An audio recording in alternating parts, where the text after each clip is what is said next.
বিএনপির ভারপ্রাপ্ত চেয়ারম্যান তারেক রহমানের ৩১ দফা লিফলেট বিতরণ করেন রাশিদুল আহসান রাশেদের পক্ষ থেকে। স্টাফ রিপোর্টার চামেলি আক্তারের তথ্যচিত্রে দেখুন বিস্তারিত।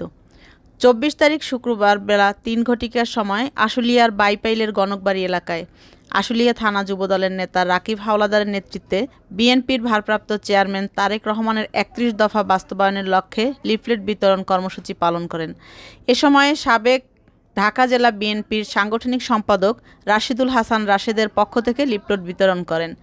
লিফলেট বিতরণে উপস্থিত ছিলেন আশুলিয়া থানা যুবদল নেতা মোহাম্মদ রাকিবুল ইসলাম রাকিব এবং মোহাম্মদ হুমায়ুন কবির সহ বিএনপির অঙ্গ সহযোগী ও সংগঠনের নেতাকর্মীরা।